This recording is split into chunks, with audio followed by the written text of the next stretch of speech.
Ric Flair. The Nature Boy stood in bankruptcy court in 2007, a 16-time world champion reduced to explaining how he'd burned through millions of dollars accumulated over 4 decades of professional wrestling. Ric Flair, the limousine-riding, jet-flying, kiss-stealing, wheeling-dealing son of a gun who'd headlined more major wrestling events than perhaps any performer in history, had reached financial rock bottom. His lavish lifestyle, which he'd proudly flaunted throughout his career in promotions like NWA, WCW, and WWE, had finally caught up with him. The man who'd earned peak salaries from high-profile matches, merchandise sales, and countless endorsements now faced the stark reality of massive debts, failed business ventures, and the consequences of living like there was no tomorrow. The financial bleeding intensified through his personal life, particularly his marriages. Having been married 5 times throughout his life, Flair faced hefty alimony payments that drained significant portions of his income year after year. Each divorce settlement carved away at his wealth, creating ongoing financial obligations that persisted long after the relationships ended. But perhaps even more devastating were the tax issues that plagued him for decades. The IRS pursued Flair relentlessly for unpaid taxes dating back to the 1980s, ultimately placing liens on his properties as the government sought to recover what he owed.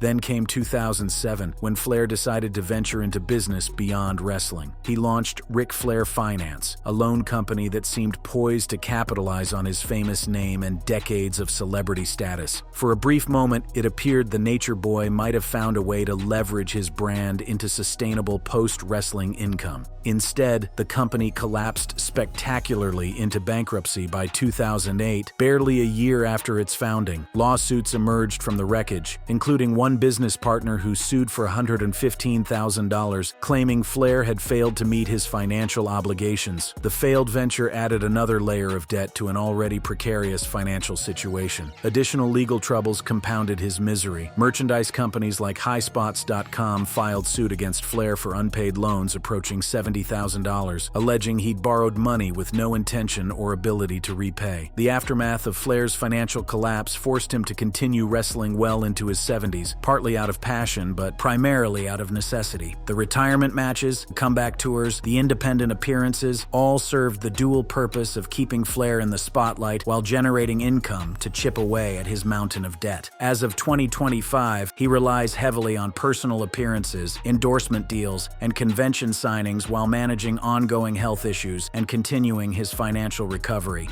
Lex Luger. In 2003, police responded to a call at Lex Luger's Georgia home, arriving to find chaos, drugs, and the unconscious body of Elizabeth Hewlett, known to wrestling fans worldwide as Miss Elizabeth, the woman who'd managed some of wrestling's biggest stars, who'd graced the ring alongside Randy Savage and Hulk Hogan during wrestling's golden age, lay dying of an overdose. Luger, the man once positioned as professional wrestling's next megastar, the heir apparent to Hulk Hogan himself, was arrested on multiple charges including DUI, drug possession, and misdemeanor battery related to injuries Elizabeth had sustained. The arrests marked the beginning of an accelerating downward spiral that would reduce one of wrestling's most physically impressive specimens to bankruptcy, paralysis, and dependence on others' charity. Contracts during his peak years reportedly exceeded $300,000 annually, with additional income from pay-per-view bonuses and merchandise sales. His feuds with top-tier opponents brought legitimacy to his main event status, and for a time, it seemed Luger would indeed become wrestling's next franchise player. The money flowed freely, and Luger spent it just as freely on custom ring robes, high-end living, and the trappings of stardom.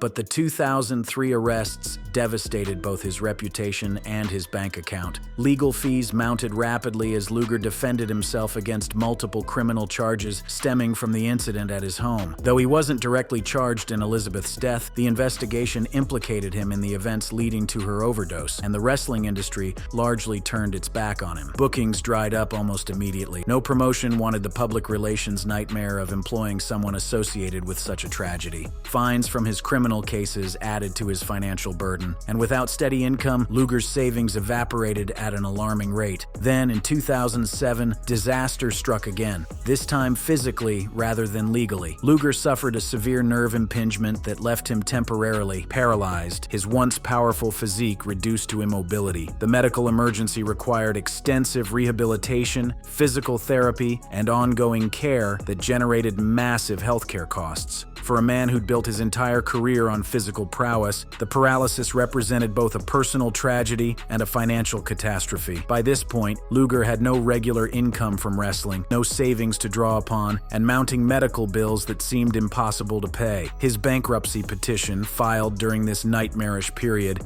revealed the shocking extent of his financial collapse. The man who'd once commanded six-figure contracts and headlined major pay-per-view events listed assets totaling barely $400, just $100 in clothing, $300 in cash, and no significant property whatsoever. The petition documented a complete financial implosion, from potential future Hall of Famer to a man who couldn't scrape together enough money for basic necessities. Scott Hall.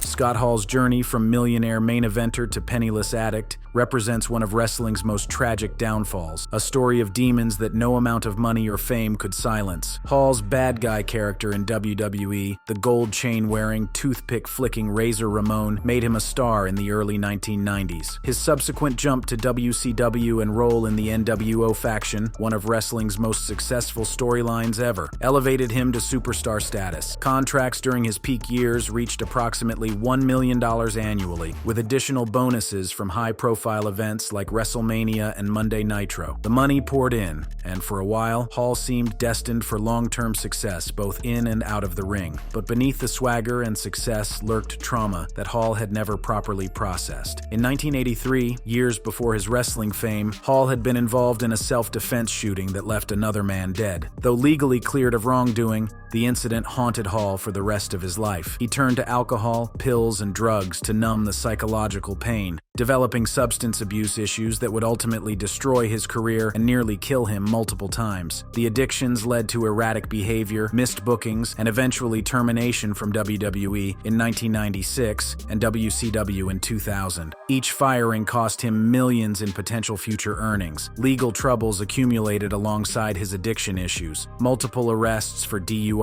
disorderly conduct, and domestic. Incidents racked up substantial legal fees while simultaneously making Hall increasingly unemployable in mainstream wrestling. Promotions couldn't rely on him to show up sober and ready to work, and insurance companies wouldn't cover someone with his record. By the early 2010s, Hall was penniless, severely overweight, and facing serious health problems, including hip issues that made walking difficult. The man who'd once commanded seven-figure contracts couldn't afford basic medical care. In 2013, his situation had become so desperate that Diamond Dallas Page, a fellow wrestler and friend, organized a crowdfunding campaign to raise money for Hall's hip surgery and rehabilitation. The campaign successfully raised $110,000, demonstrating both the wrestling community's affection for Hall and the shocking extent of his financial collapse. The money paid for surgery and entry into Page's DDP yoga program, which helped Hall lose weight and regain some physical health. For a time, it seemed Hall might finally overcome his demons.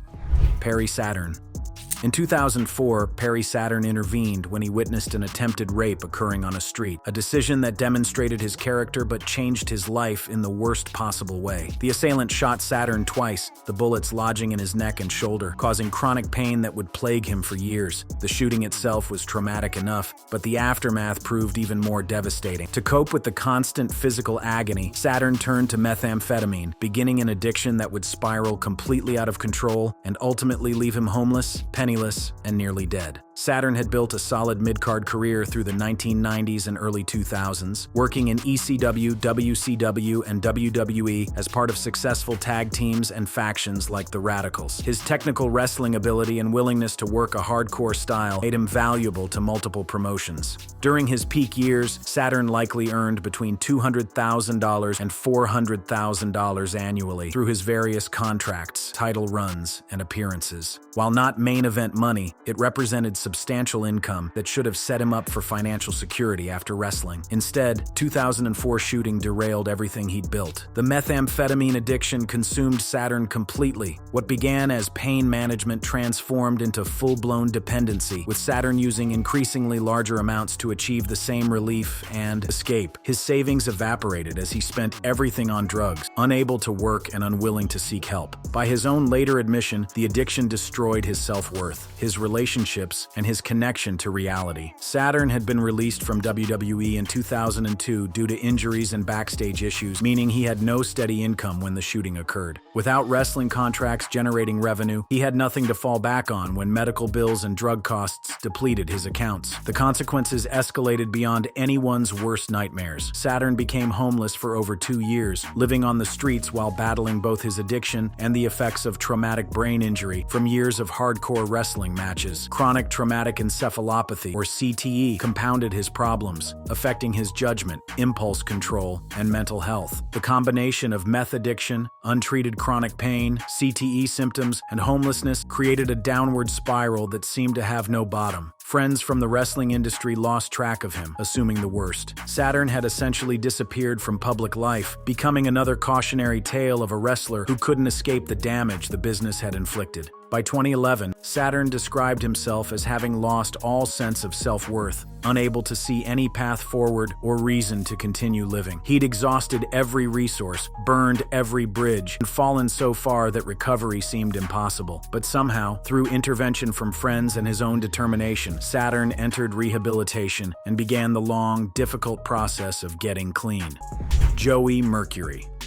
Joey Mercury's drug addiction began at age 15, years before he ever stepped into a WWE ring, establishing a pattern of substance abuse that would haunt him throughout his professional wrestling career. By the time he gained fame in WWE's mid-2000s tag team M&M, alongside Johnny Nitro and Melina, earning multiple tag team championships and solid mid-card pay, estimated between $100,000 and $200,000 annually. With merchandise bonuses, Mercury was already fighting demons that money and success couldn't silence. The addiction simmered beneath the surface during his successful run, but a horrific 2006 ladder match injury brought everything crashing down in the most visible and devastating way possible. During the ladder match, Mercury's face collided with a ladder in a spot gone wrong, breaking his nose with such severity that the injury became one of wrestling's most gruesome on-camera moments. Blood poured from his shattered nose as medical personnel rushed to provide aid, and the image of Mercury's mangled face circulated throughout wrestling media for weeks. The painkiller prescription triggered a full-blown opioid addiction that quickly spiraled beyond Mercury's control. Combined with existing alcohol abuse issues, the opioid dependency consumed him entirely. He missed shows, arrived to work in no condition to perform, and became increasingly unreliable despite multiple interventions from WWE officials. Even Vince McMahon himself attempted to help Mercury get clean, demonstrating the company's awareness of and concern about his deteriorating condition. But addiction doesn't respond to good intentions or corporate intervention, and Mercury's behavior eventually forced WWE to release him in 2007. The financial consequences arrived swiftly and mercilessly. Without his WWE income, Mercury couldn't maintain mortgage payments on his house, and foreclosure proceedings began. Facing the loss of his home and possessions, Mercury found salvation in an unlikely source. Fellow wrestler CM Punk, who purchased Mercury's house to prevent foreclosure and provided him with a place to stay during his recovery attempts. Punk's intervention represented both friendship and financial lifeline,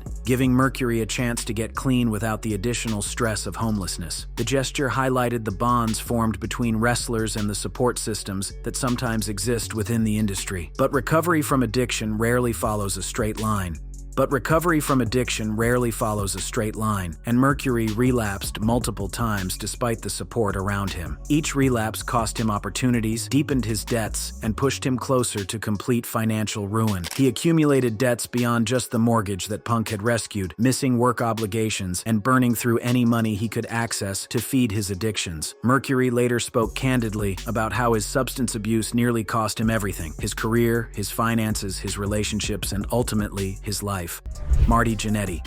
The lawsuit arrived in 1991, a legal document that would haunt Marty Jannetty for the rest of his life and career. Chuck Austin, a wrestler who'd been paralyzed during a match with Jannetty following a botched move, was suing WWE for damages, and Jannetty was implicated as well. As half of the Rockers tag team alongside Shawn Michaels, Jannetty had earned solid money during WWE's late 1980s and early 1990s boom period, with salaries around $150,000 to $250,000 $500,000 annually from house shows and pay-per-view appearances. His solo run had included an Intercontinental Championship victory, suggesting a bright future as a singles competitor. Instead, the lawsuit against him marked the beginning of a long, painful decline that would ultimately leave him broken financially and physically. Austin's lawsuit against WWE eventually resulted in a stunning $26.7 million judgment in his favor, though WWE appealed and the case was ultimately settled for less. But Jannetty faced personal liability for his role in the botched move that caused Austin's paralysis. He settled his portion of the case for $500,000, a sum that completely crippled his finances. The settlement payment, combined with legal fees from defending the lawsuit, consumed virtually all of Jannetty's wrestling earnings and left him in severe debt. The financial impact was devastating enough, but the psychological toll of knowing he'd permanently disabled another person weighed on Jannetty for years. His career never recovered its previous momentum. Substance abuse issues, which may have predated the lawsuit or developed afterward as a coping mechanism, led to erratic behavior that made Jannetty increasingly difficult to employ. WWE fired and rehired him multiple times, each dismissal related to his unreliability and personal problems. By the 2010s, Jannetty had been reduced to working independent wrestling circuits for minimal pay and appearing at conventions where fans still remembered the Rocker's glory days. His physical health deteriorated along with his finances. Ankle problems became so severe that amputation was discussed as a potential medical necessity. He joined a 2016 class action concussion lawsuit against WWE, alleging that the company had hidden information about brain injury risks, though the case was ultimately dismissed. Jannetty's behavior on social media in recent years has further alienated him from both fans and the wrestling industry. Bizarre, rambling posts and troubling admissions have made him a subject of concern and sometimes mockery within wrestling circles. The posts suggest someone struggling with mental health issues, possibly related to CTE from years of wrestling, substance abuse, or both.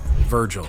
In 2023, wrestling fans learned that Virgil had been diagnosed with dementia, the latest in a series of devastating health problems that included colon cancer and 2 strokes. The man who'd spent the 1980s and 1990s as Ted DiBiase's bodyguard in WWE and later wrestled in WCW, earning modest but steady income with peak periods around $100,000 from mid-card roles and appearances, had fallen into desperate circumstances in his post-wrestling life. Without insurance, without savings, and without the physical or mental capacity to earn income, Virgil's family launched a GoFundMe campaign to cover basic needs like clothing and toiletries, essentials that most people take for granted, but that had become luxuries for the ailing wrestler. Virgil's post-retirement years had already become legendary within wrestling circles, though not for reasons any performer would desire. After retiring from active competition in the early 2000s, he'd resorted to hustling autographs at low-traffic events and conventions, charging $20 to $30 per signature to anyone willing to pay. The sight of Virgil sitting alone at autograph tables became so common and so sad that it evolved into an internet meme. Lonely Virgil photographs circulated online, documenting his isolation and financial desperation. The meme status brought attention but not relief. If anything, it highlighted how far he'd fallen from his days as a regular WWE television presence. The health declines accelerated in his later years. Colon cancer required treatment that Virgil couldn't afford without assistance. The 2 strokes left him physically diminished and mentally impaired even before the dementia diagnosis. Each medical crisis generated bills that exceeded his meager income from convention appearances and any residuals from his wrestling career. Wrestling's economics had always been structured to favor main eventers. Mid-card performers like Virgil earned decent money during their active years, but rarely accumulated enough wealth to cover catastrophic health expenses decades later. Virgil died in 2024 at age 61 from complications of his various health issues, the dementia, cancer, and stroke damage finally overwhelming his body. Even in death, financial struggles persisted. His family launched another GoFundMe campaign, this time to cover funeral costs, ultimately raising approximately $16,000 to give Virgil a proper burial. The need for crowdfunding to pay for a funeral underscored the complete absence of financial resources. No life insurance policy, no estate to draw upon, nothing left from decades of professional wrestling except debts and medical bills. The Dynamite Kid.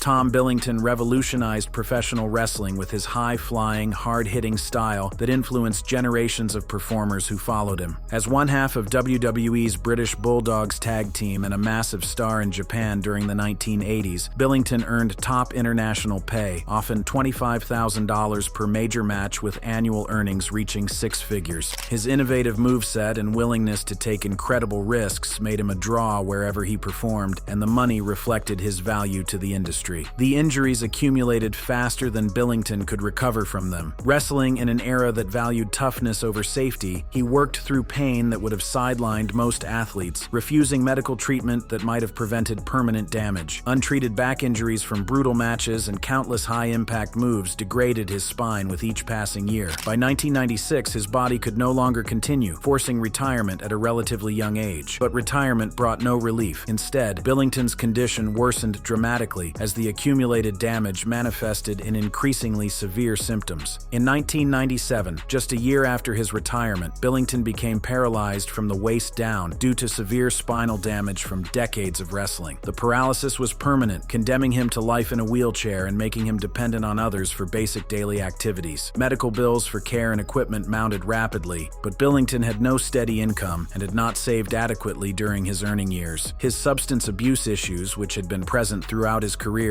continued and likely exacerbated his physical decline, creating a vicious cycle of deteriorating health and depleting finances. By 2013, Billington had suffered a stroke and developed heart issues, adding new layers of medical complexity to his already catastrophic situation. A stroke victim who was already paralyzed, living in poverty, and struggling with addiction. Billington's life had become a nightmare of compounding health crises with no financial resources to address them. In 2017, concerned fans and wrestling associates launched a GoFundMe campaign to raise money for his medical care and basic living expenses. Billington died in 2018 at age 60, nearly destitute despite his legendary status and influence on the wrestling industry. His legacy remains complicated, revered for innovating modern wrestling technique, but tainted by well-documented backstage bullying and a cruel streak that made him feared and disliked by many colleagues. Dave Bautista.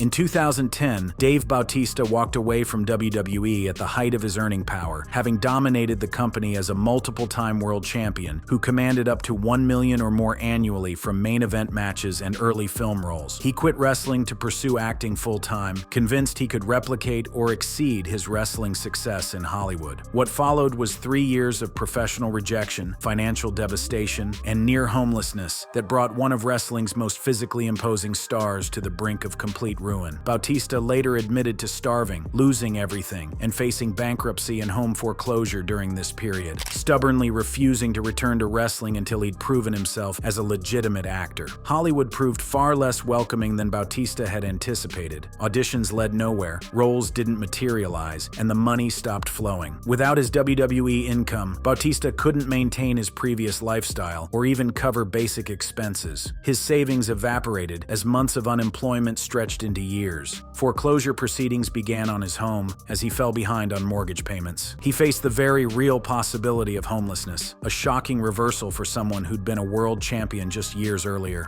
The physical transformation required for wrestling, his massive, muscular frame, actually worked against him in auditions, typecast him in limited roles, and made him seem less versatile than Hollywood wanted. Bautista has spoken candidly about this period, describing the genuine hunger, both literal and metaphorical, that consumed him. He was starving for opportunities, starving for validation of his decision to leave wrestling, and at times literally starving because he couldn't afford adequate food. The pride that prevented him from returning to wrestling also prevented him from asking for help or admitting defeat, though he eventually had to borrow money from his own children to survive. The breakthrough finally arrived in 2014 when Bautista was cast as Drax the Destroyer in Marvel's Guardians of the Galaxy. The role, a scene-stealing performance as a literal-minded alien warrior, showcased Bautista's comedic timing and screen presence in ways his previous auditions hadn't. Guardians became a massive hit, establishing the franchise as a key component of the Marvel Cinematic Universe, and Bautista as a bankable actor. Subsequent roles in major films followed, and his financial situation reversed completely. His current net worth exceeds $20 million, a testament to his gamble paying off beyond his wildest projections. Sonny. On March 25, 2022, Tammy Sytch, known to wrestling fans as Sunny, crashed her car into another vehicle while driving under the influence, killing 75-year-old Julian Lassiter. The fatal DUI represented the horrific culmination of decades of substance abuse, legal troubles, and increasingly desperate financial circumstances that had reduced WWE's original diva from a celebrated performer to an incarcerated felon. In 2023, Sytch was sentenced to over 17 years in prison for DUI manslaughter, with ongoing civil suits from Lassiter's family seeking damages that Sytch has no ability to pay. Her 2025 appeal was denied, cementing both her legal and financial ruin for the foreseeable future. Sunny had earned substantial income during the 1990s through WWE appearances and merchandise sales, peaking at approximately $100,000 to $200,000 annually, despite limited in-ring wrestling work. Her role as a manager and personality